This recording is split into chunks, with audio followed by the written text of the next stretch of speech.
नवी मुंबईत अनेक दिवसांपासून एटीएम मधून अफरातफर करून पैसे लुटण्याचे प्रकार मोठ्या प्रमाणात सुरू होते।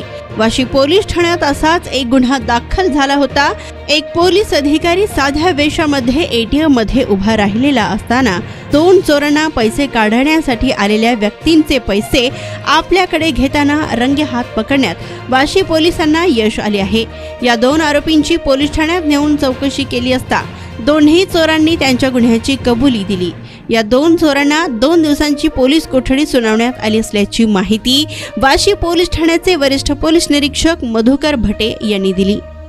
सर, काय सांगाल, एटीएम मध्ये छेडछाड करून लोकांना लूट करणारी टोळी पकडली आहे, आरोपी पकडले, काय मोडस होती आणि कशा प्रकारे त्यांना पकडले? आमच्याकडे वाशी सेक्टर 14 या ठिकाणी एक SBI बँकेचं एटीएम आहे। त्या ठिकाणी 3 तारखेला 3 मार्चला त्या बँकेचे मॅनेजर तिथे एटीएम चेकिंगसाठी गेले असता त्यांना दिसलं की ज्या ठिकाणाहून कॅश बाहेर येते एटीएमची त्या ठिकाणी एक पट्टी लावण्यात आलेली आहे प्लॅस्टिकची आणि ती कॅश येण्याचं प्रवेशद्वार बंद केलेलं आहे। त्यांनी येऊन पोलीस स्टेशनला सांगितल्यानंतर आम्ही साध्या वेशातील पोलिसांना तिथे आजूबाजूला लावून ट्रॅप लावला। काही वेळाने एक मनुष्य आतमध्ये पैसे काढण्यासाठी गेला असता त्यांनी पैसे तर काढले परंतु त्याला पैसे मिळाले नाही, कारण त्यांनी पैसे काढल्यानंतर ते पैसे पट्टीच्या आतमध्ये अडकून पडत होते। तो मनुष्य बाहेर आल्यानंतर आरोपी आतमध्ये गेले आणि ते पैसे काढत असतानाच पट्टी काढत असतानाच त्याला जागीच पोलिसांनी पकडलं। ती पट्टी जर तुम्ही बघाल ती बरोबर ज्या ठिकाणून कॅश बाहेर येते एटीएम मधून त्या साईजची पट्टी आहे। ही आतील पार्ट आहे आणि बाहेरचा पार्ट आहे असा ज्या कलरची मशीन असते त्या कलरची पट्टी, म्हणजे कोणी कस्टमर बँकेत गेल्या गेल्या तो ओळखू शकत नाही ही पट्टी इथं लावलेली। अशा प्रकारे त्यांना पकडल्यानंतर त्यांची झडती घेतली। त्यांच्या खिशामध्ये तिथे येऊन गेला जो कस्टमर होता त्यांनी जे 20,000 काढले होते ते 20,000 रुपये मिळाले, पट्टी मिळाली, CCTV फुटेज मिळालं आणि मग त्यांच्यावरती वाशी पोलीस स्टेशन येते 81/2024 कलम 339-34 प्रमाणे गुन्हा दाखल करण्यात। दोघांची नावं काय, त्यांचं वय काय आणि सुशिक्षित आहेत की काय असं? दोघे जास्त शिकलेले नाहीयेत।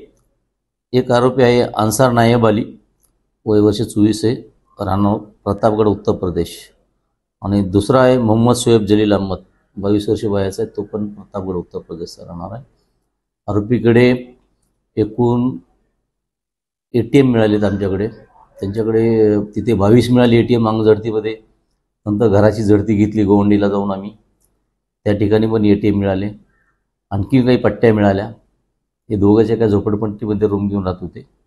त्यांच्याकडे त्यांचे कोणी साथीदार असतील याबद्दल अधिक तपास चालू आहे आणि इतर नवी मुंबई, मुंबई या ठिकाणी जे पोलीस स्टेशन असतील त्यांना पण आम्ही मेसेज केलेला आहे की ज्यांच्याकडे अशा प्रकारची मोडस ऑपरेंडी वापरून गुन्हा घडले असतील त्यांनी यांचा ताबा घ्यावा।